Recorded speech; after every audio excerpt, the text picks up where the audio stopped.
en parler.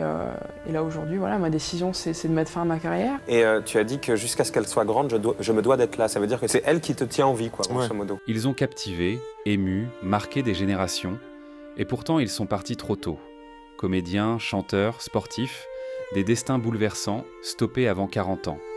Dans cette vidéo, nous rendons hommage à 10 figures françaises inoubliables, dont la lumière s'est éteinte trop vite, mais dont l'empreinte, elle, est éternelle. Gérard Philipe. C'est l'élégance, le romantisme et le talent à l'état pur. Dès l'après-guerre, il devient une figure incontournable du théâtre et du cinéma français. Dans Fanfane la tulipe, Le Cid ou encore Le diable au corps, il incarne la jeunesse idéalisée, la noblesse de cœur, le panache. Il n'avait que 36 ans lorsqu'il est emporté par un cancer du foie en novembre 1959. La nouvelle choque une nation entière. Il était au sommet de sa gloire. Ses obsèques, célébrées sur la scène du Théâtre national populaire, sont d'une rare intensité. Jean Vilar, son mentor, y prononce un discours bouleversant. Philippe repose à Ramatuelle vêtu du costume de Don Rodrigue. Même dans la mort, il reste ce héros tragique et poétique qu'il a si souvent incarné. Son souvenir hante encore les planches, les écrans et surtout les cœurs. Madame, je veux jouer un rôle, c'est toute ma vie. Et si je ne joue pas celui-là, et vite, eh bien, je ne ferai pas de théâtre jamais. C'est une tragédie.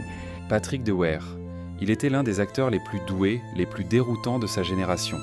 Patrick Dewaere, c'est le feu sous la glace. Révélé dans Les Valseuses en 1974, il incarne une nouvelle forme de virilité. Fragile, explosive, sincère. Dewaere ne jouait pas, il vivait ses rôles. Il n'hésitait pas à se mettre à nu, physiquement comme émotionnellement. Cette intensité, nourrie de ses blessures personnelles, fascinait autant qu'elle inquiétait. Il enchaîne les performances remarquées dans Coups de tête, Série noire, Beau-père, des rôles marquants, souvent à contre-courant. Le 16e juillet 1982, dans un geste incompréhensible, il se tire une balle dans la tête. À seulement 35 ans, il laisse derrière lui une fille, des fans bouleversés et une carrière avortée. Aujourd'hui encore, son ombre plane sur le cinéma français, comme un génie indompté disparu trop tôt. Je sais que ma façon de jouer, je l'ai apprise au café-théâtre, et puis c'est tout, c'est peut-être le café-théâtre qui... Guillaume Depardieu. Fils de Gérard Depardieu, Guillaume aurait pu se contenter d'un nom. Mais non. Il a préféré tracer sa propre route. Une route cabossée, tourmentée, où le talent rivalisait avec la douleur. Dès les années 90, il impressionne par sa sincérité brute dans Les Apprentis, Paula X ou Versailles. Sa vie personnelle est une suite de luttes, contre la drogue, contre la célébrité, contre lui-même. Un accident de moto en 1995 le conduit à l'amputation d'une jambe. Malgré tout, il continue de jouer, de créer, de déranger. Mais en octobre 2008, alors qu'il tourne en Roumanie, une pneumonie foudroyante l'emporte à seulement 37 ans. Guillaume Depardieu n'était pas un acteur facile. Il était incandescent, un artiste entier, incapable de compromis, une étoile brillante et trop vite consumée. Je veux dire, je suis condamné à me changer de vie à 30 ans, quoi. J'en ai marre que ma fille me voit comme ça, donc j'aime pas qu'on me vienne... Elle a 2 ans et demi, c'est ça? Ouais. Et tu as dit que jusqu'à ce qu'elle soit grande, je me dois d'être là. Ça veut dire que c'est elle qui te tient en vie, quoi, grosso modo. Pauline Lafont. Fille de la légendaire Bernadette Lafont, Pauline semblait née pour briller à l'écran. Elle séduit dans des comédies populaires comme Papy fait de la résistance, mais aussi dans des films plus intimistes. Avec son sourire espiègle et son naturel désarmant, elle incarne une fraîcheur rare dans le paysage cinématographique des années 80. Le 11 août 1988, elle part seule en randonnée dans les Cévennes. Elle ne revient jamais. 3 mois plus tard, son corps est retrouvé au fond d'un ravin. La France est sous le choc. Comment une jeune actrice si lumineuse a-t-elle pu disparaître ainsi, sans un bruit, sans témoin? À 25 ans, Pauline Lafont laisse derrière elle une promesse non tenue, un avenir avorté et un mystère encore douloureux. Son visage reste figé dans une jeunesse éternelle. Un sourire suspendu au bord du vide. J'ai fait surtout des rôles dramatiques et ça m'a étonnée d'ailleurs parce que j'ai eu une interview d'un journaliste il n'y a pas longtemps et qui m'a dit avant de voir Rendez-vous, je me demandais vraiment si vous pouviez sourire ou pas devant une caméra. Ça m'a vraiment surpris parce que moi je suis plutôt bonne vivante et j'aime bien rire, quoi. Claude François. Perfectionniste obsessionnel, chorégraphe de ses propres chansons, Claude François était plus qu'un chanteur, c'était un phénomène. Avec Belle, Belle, Belle, cette année-là où Alexandrie Alexandra, il a fait danser toute une génération. Son énergie était inépuisable. Il contrôlait tout, lumière, son, costume, chaque détail de ses spectacles. Mais derrière cette façade rythmée, il y avait un homme anxieux, en quête de reconnaissance constante. Le 11 mars 1978, en voulant redresser une applique électrique dans sa salle de bain, il s'électrocute. L'accident est bête, tragique, absurde. Il meurt d'un œdème pulmonaire, à 39 ans. Son décès déclenche une vague d'émotions nationales. Des centaines de fans se rassemblent. Alexandrie Alexandra, sortie le jour de ses funérailles, devient un tube posthume. Claude François est parti comme une étincelle, mais il brille encore dans les cœurs de milliers de fans. J'adore la vie. J'ai l'impression que rien n'a de l'importance que la vie, donc le fait que le temps passe et qu'on s'achemine vers la mort, donc vers la disparition définitive. Si tu apprécies ce type d'histoire vraie, humaine et souvent oubliée, pense à t'abonner à la chaîne. Ça prend 1 seconde, mais ça nous aide énormément à faire revivre la mémoire de ces artistes disparus. Merci à toi. Daniel Balavoine. C'est la rage d'une époque. La voix d'une jeunesse qui s'interroge, qui conteste, qui espère. Avec l'Aziza, Mon fils, ma bataille, le chanteur, il devient un porte-parole. Ses textes dénoncent le racisme, la misère, l'injustice. En dehors de la scène, il s'engage aussi, humanitaire, militant, franc, parfois provocateur. Le 14 janvier 1986, alors qu'il participe au rallye Paris-Dakar pour installer des pompes à eau dans des villages africains, son hélicoptère s'écrase dans le désert malien. Il meurt sur le coup. Il avait 33 ans. Sa mort foudroie la scène musicale française.